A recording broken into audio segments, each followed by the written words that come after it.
నాయన శ్రీనివాసరాజు ఆ డబ్బులు బ్యాంకులో కట్టేయ్యా. అలాగేనమ్మా. ఇదిగో పనుల్లో పడి మర్చిపో మాకు. అలాగే కట్టేస్తాను చెప్పాను కదా, కట్టేస్తానులే. నువ్వు శ్రీనివాసరాజు రేయ్ మరి యూరోప్ లో ఆవిడ కొడుకు ఆ ఏదో పంపించాడా? ఉండు చెప్తా. పెద్దమ్మా ఏడు చూడు, నీ కొడుకు వచ్చాడు. నాయన శ్రీనివాసరాజు వచ్చాయ్యా. ఇన్నాళ్ళ నుంచి ముసలిదాన్ని చూడ్డానికి రాలేదే అయ్యా. ఆ ఎదవ దీన్ని వదిలిపెట్టి దేశాలు పట్టిపోయాడు. ఇదేమో కనిపించిన నల్లా పట్టుకుని నాయన శ్రీనివాసరాజు వచ్చావా అయ్యా అని ఏడుతుంటది. ఆడికే పెళ్ళాం పిల్లలతో ఆడ సల్లంగానే ఉన్నాడు. ఇదే పొలాల్లో కూడా ఏడుతుంటే నేను ఎవరిని చూసుకుని లెటర్ ఇచ్చాడా? ఉండయ్యా నీకు రాసింటాడు. అమ్మా ఎంత ప్రేమో. ఈసారి కూడా ఉత్తరమే వచ్చిందని బాధపడకో. యూరోప్ లో కొడుకు సుఖంగా ఉన్నాడని పండగ చేసుకో. అబ్బో నేను నీ కోళ్ళలో పిల్లలు బాగున్నాం. పంటలు బాగా పండుతున్నాయా? కౌలుకు తీసుకున్న వాళ్ళు టైంకి కౌలు ఇస్తున్నారా? ఇవ్వకపోతే పంచాయతీలో పెట్టు. డబ్బు వస్తే జాగ్రత్తగా బ్యాంకీలో వెయ్యి. నీ మనవడు నాయనమ్మ నా కాళ్ళకి బంగారు కడియాలు ఎప్పుడు చేస్తుందే అని అడుగుతున్నాడు. మర్చిపోయాను. నా అడ్రస్ పంచాయతీలో ఏసుగాడికి ఇవ్వు. ముఖ్యమైన కౌరు ఏదైనా ఉంటే నాకు తెలియజేస్తాడు. ఇదయ్యా, ఇది ఈడు బతుకు. ముఖ్యమైన కౌరు అంటే ఏంటో తెలుసా? ఇది పోవటం, అంత పని జరగటం. అయినా తల్లి సావో తండ్రి సావో చూడటానికి ఎందుకు వస్తారయ్యా దొరలు ఈ దేశానికి? అయ్యా తీసుకో. ఆ సేలో పెట్లేవనా వాళ్ళనట్టున్నాయి. కంకులన్నీ తినేస్తాయి. ఉండయ్యా అట్టి తోలేసి వస్తాను. పోన్లే, బతికేలాగో చూడలేరు, సావైనా చూస్తున్నారు. అరే అని చదివించడానికి గాడి సేకరి చేసిందయ్యా. ఇప్పుడు ఆడేదో ఎలగబెట్టి సంపాదించిన పొలాలకి కుక్క కాపలా కాస్తుందయ్యా. ఆడు రాడని తెలుసు, వస్తాడేమోనని ఈ ముసలి కళ్ళలో ఒత్తిలేసుకుని ఎదురు చూస్తూ ఉంటుంది. చూడలేక నేనే తిందో సచ్చిందనని చూడటానికి వస్తూ ఉంటాను. కొడుకు డబ్బులు బ్యాంకులో వేయమని చెప్తా ఉంటుంది. అదే గాడికి కావాల్సింది వేసానని చెప్పు. బాబు పెద్దోళ్ళ కళ్ళు పిల్లల్ని చూసుకోవటానికే ఉంటాయి, మీకోసం ఎదురు చూడటానికి కాదు. అయినా నువ్వు వలస పచ్చివేగా, నీకు చెప్పేమి లాభం? పోయా అయినా వదులుకుని దేశాలు నేలండి.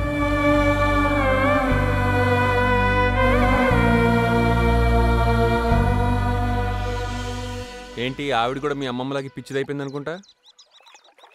లేదు, మనమే వాళ్ళని పిచ్చివాళ్ళని చేస్తున్నాం. ఇంట్లో అమ్మా నాన్న లేనప్పుడు ఒంటరిగా వీడియో గేమ్లు ఆడుతూ నేను పిచ్చివాళ్ళలా ప్రవర్తించేవాడిని. భర్త దూరమైన మండోదరత్త, అమ్మ దూరమైన నవగ్రహాలుగాడు, మా అమ్మ దూరమైన మా నాన్న. ఏ ఆలనా పాలనా లేకుండా, ఆఖరికి పట్టించుకునే వాళ్ళే లేకుండా మా అమ్మమ్మ పిచ్చివాళ్ళు అవుతున్నారు. ఇదిగో నువ్వు ఐడియాలు ఏం మార్చుకోకు. మనం మన ఆస్తి తీసుకుని ఫారెన్ వెళ్ళిపోవాలి. అమ్మమ్మను కూడా తీసుకెళ్ళాలి. అయితే అది అంతకన్నా మంచి ఐడియా. విన్నావురా రంగారావు, నా మనవడు నన్ను విదేశం తీసుకెళ్తాట. అమెరికాలో బామ్మ కొత్త నాటకం రే తాతకి చెప్పు. ఊరుకున్నా అమ్మమ్మ, నువ్వు నాతో వస్తున్నావా లేదా? నిన్ను పిచ్చి నిన్ను అనాథం చేసి వెళ్ళలేనమ్మమ్మ. సంతోషం. నువ్వు వస్తున్నావుగా? సరే చూద్దాం, కానీ ఊరికేదో మంచి చేస్తానని మాటిచ్చావుగా, అది పూర్తి చేయి. సీరియస్. నువ్వు సీరియస్ అయితే నాకేంటి, కామెడీ అయితే నాకేంటి? నీకు నేను ఎందుకు సాయం చెయ్యాలి? చేశాననుకో నర్రెడ్డి నాకేస్తాడు కౌంటు. సిలగ్గాడు మొన్న తాగి పోతూ పోతూ నువ్వేంది నాయనా మా తమ్ముళ్ళగా? కూకట్ల కోటమాన్ సన్స్ కూడా మన బ్రాంచ్ ఏంటగా.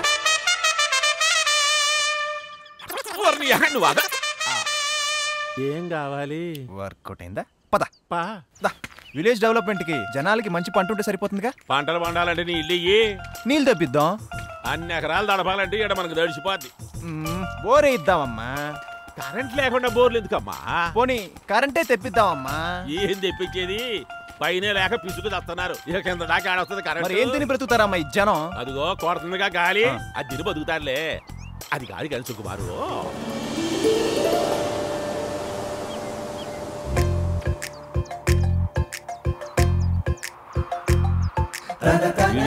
జోకర్ కనబడ్డాడు పరిగెత్తాడు. మన బ్రిటిష్ వాడు ఏమన్నాడు తెలుసా? రోడ్లు కరెంట్ ఇవ్వు, ఏ ఊరైనా బాగుపడిపోతున్నాడు. నీకు అర్థం కాదులే.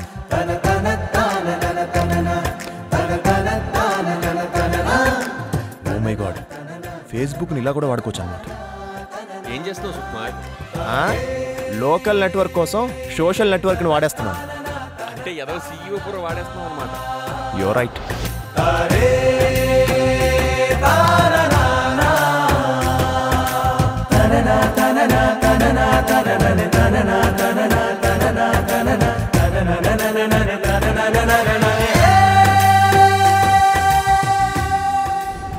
అబ్బా, ఆయన పుట్టినరోజున ఆయనే పిలిచాడు రా. సుకుమార్, అదిగో పిలుస్తున్నాడు. రా కూర్చో.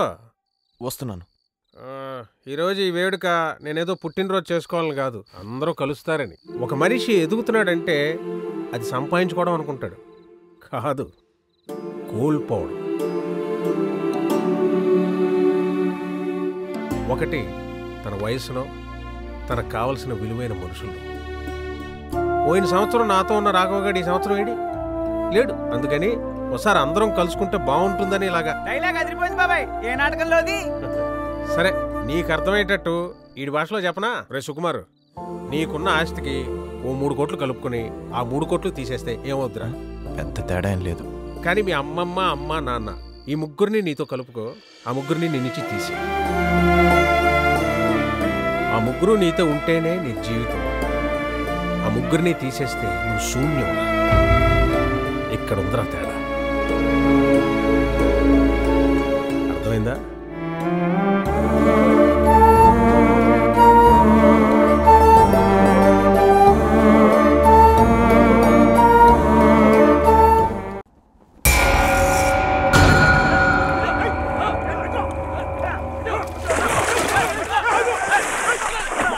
ఎందుకు అలా కొట్టుకుంటున్నారు? వాళ్ళు పోరాడుతున్నారు.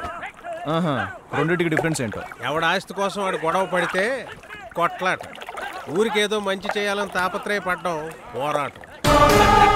ఆ కొబ్బరికాయతో అవతల గట్టు మీద నల్లబోచమ్మగా మొక్కు తీర్చుకొచ్చిన ఆడికి ఊరికిచ్చిన 100 ఎకరాలు వస్తాయనే తంతు మన్నారెడ్డి గారు ఈ ఊరు దత్తం తీసుకున్న దగ్గర నుంచి వస్తున్న ఆనవాయితీ అని అందరికీ తెలుసు.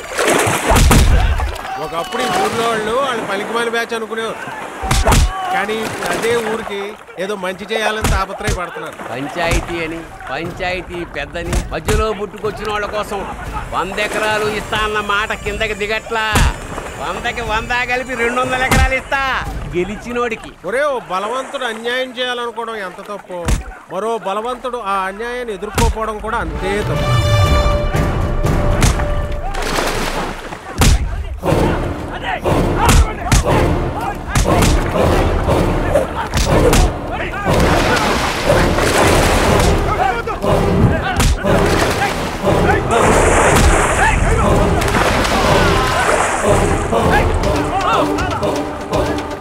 ఒక్కడివే ఆడి గెలిచినా సరే.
నేను కొట్లాడలేదు, పోరాడాను నా వాళ్ళ కోసం.